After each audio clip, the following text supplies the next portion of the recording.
Why does the best manga company make the dumbest decisions? Weekly Shonen Jump just cut one of its best new manga. Before that, they cut the creator of Tokyo Revengers after stealing him from another magazine. And considering they've made even more weird decisions, it's making the magazine's biggest fans all ask the same question. What is going on at Shonen Jump, and what has changed in the last 3 years to where they are making the dumbest decisions despite having the best manga? And the obvious problem seems to be that Jump got a new editor-in-chief about a year ago. This would make the most sense considering Jump has been aggressively cutting its best new creators and series ever since he became the editor-in-chief. And I say the best because Kaedagami really was the best. Kaedagami was a brand new Exorcist series that was just cut after 17 chapters, much to the surprise of everyone reading it. It was surprising because Kaedagami was in the unique position of maintaining a position in Shueisha's Manga Plus top 10 series for at least a month.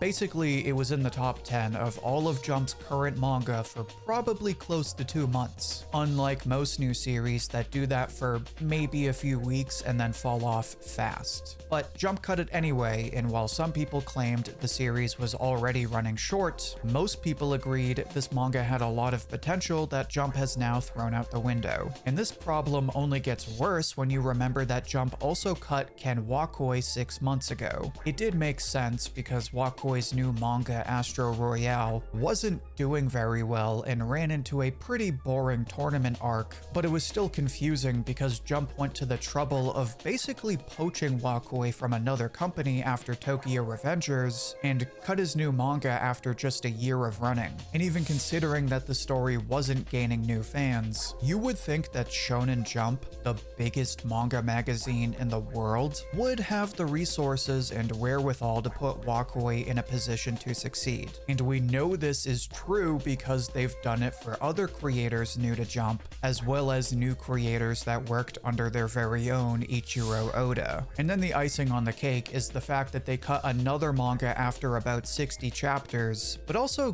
greenlit a new anime for it, while series like Kagurabachi and Ichi the Witch barely have rumors for new anime. Granted, I don't think Jump's editor-in-chief decides which series get anime. That's probably the suits at Shueisha or their holding company. But it just adds to this recurring trend of Shonen Jump making increasingly questionable decisions over the last year, and they all seem to go back to when Jump changed editors. But you could easily argue that Jump actually started this trend well before it got its new editor. I say Jump rather than just Weekly Shonen Jump because this also includes the manga from its other magazines. So for example, One Punch Man is part of Shueisha, and obviously it's getting a lot of flack lately because of JC staff. And while everyone is rightfully pointing fingers at the production staff, I can't help but wonder if Shueisha could have prevented all of this. Granted, Madhouse probably decided to drop the show on their own, but Shueisha is the licensor.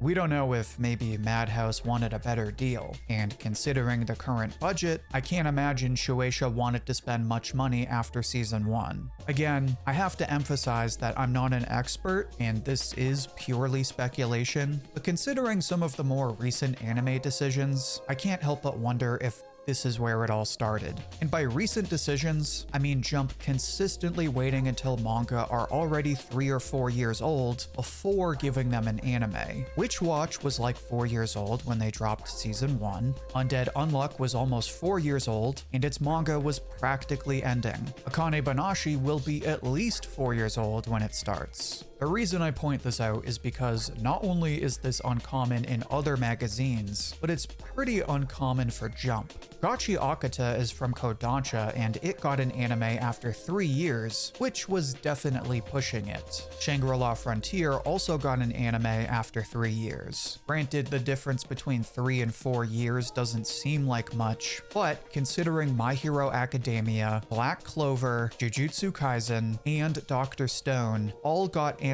after 2 years, the fact that Demon Slayer got an anime after 3 seems like a long wait. So to see these newer series getting anime after 4 years is a bit puzzling, especially after they just cut a year-old manga just to give it a new anime. But to that point, you might see some older fans say that this is actually pretty typical behavior for Shonen Jump. I can't speak to how many new manga it gets, but Weekly Shonen magazine currently has 26 manga. Meanwhile, Jump does something like 8 new manga every year, and right now it has 23 manga. But that's only if you include Burn the Witch and Hunter x Hunter. So really, it's more like 21. Basically, Jump pumps out the most manga, but it also makes more cuts more often. Going back as far as 2010, they've consistently cut about 11 different manga every year. So you can very well argue it's not unusual for Jump to make aggressive cuts like they have for Kaetegami or Astro Royale. But that's why I bring up the new editor in the anime from the last few years. Because while the numbers show Jump hasn't changed that much, anyone who really follows the magazine will tell you this is clearly different from before. This kind of graph still doesn't account for the fact that Kaetegami got cut before it was even a year old.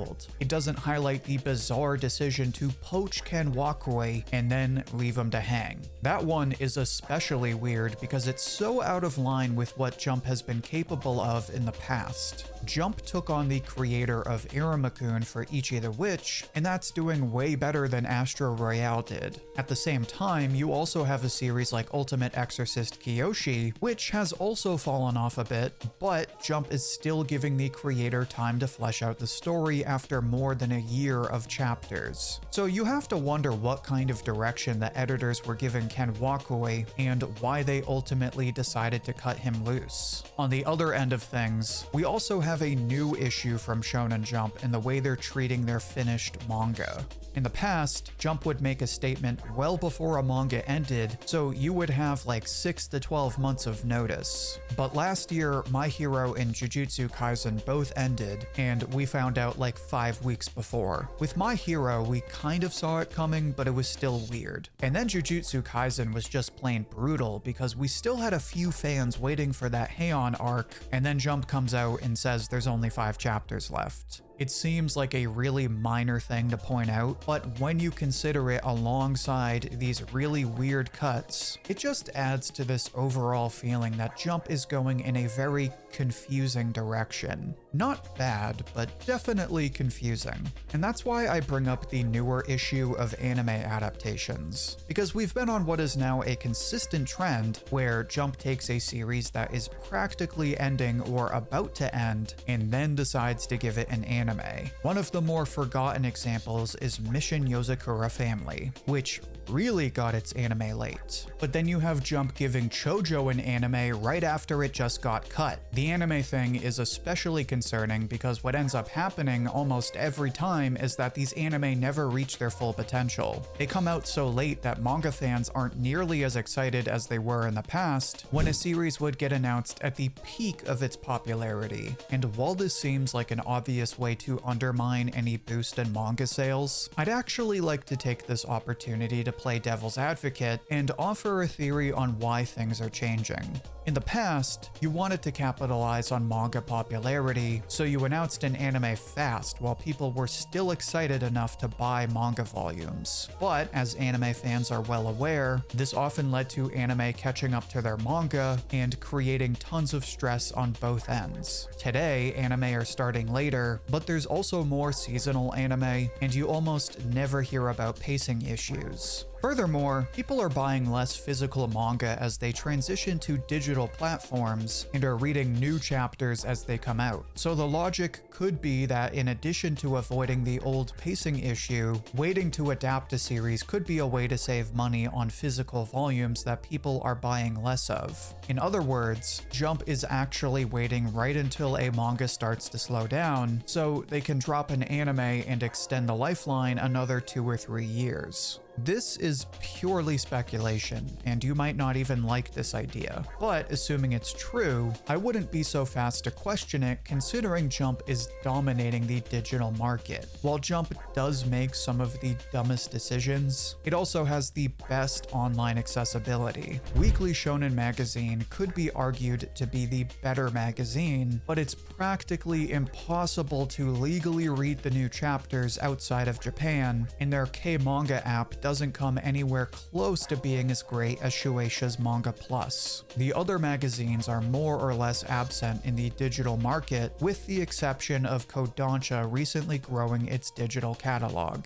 So as much as I may criticize Shonen Jump, I would advise more disillusioned fans to remember that they are leading the movement when it comes to digital manga. But to that point, Kodansha is a lot more forgiving than Jump. Recently, they moved their new manga Galaxius to their online platform after it started to experience delays. Now the author can release chapters on a more relaxed schedule, and it still gets to be published. To be fair, Jump already does this with Jump Plus, but it almost never does this for new manga. It did it for Ruri Dragon, and it will make changes for older series like Black Clover or Hunter x Hunter. But more often you see something like Kaedegami where Jump just decides it's not working out and cuts it after 17 chapters. And that's why Shonen Jump fans hate Shonen Jump. We're well aware that Jump likes to make aggressive cuts to otherwise promising series like Phantom Seer, Ayashimon, or Kaedegami. But it's only recently that it's made some more puzzling decisions like ending a manga after 60 chapters, only to immediately give it an anime. Add in the fact that it waits until manga are practically over to give them new anime, and they wait just before they're over to announce their ending, and Jump is in a very weird state right now.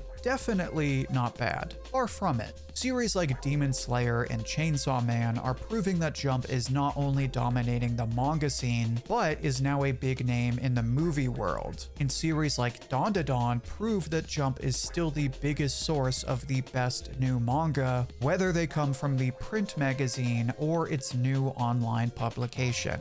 But for every great decision we see, we get at least one really weird decision, like giving Kagurabachi some New York Times promo before it even gets an anime, and waiting until Akane Banashi is 4 years old and practically ending before giving it an anime. Jump fans love the new anime coming from Jump, but they also wish they would come out a bit sooner. At the same time, it would be nice if there was some consistency with how the magazine cut its new manga, and that's why Jump's consistent inconsistency over the last few years has slowly started to make fans question what direction the company is really headed in.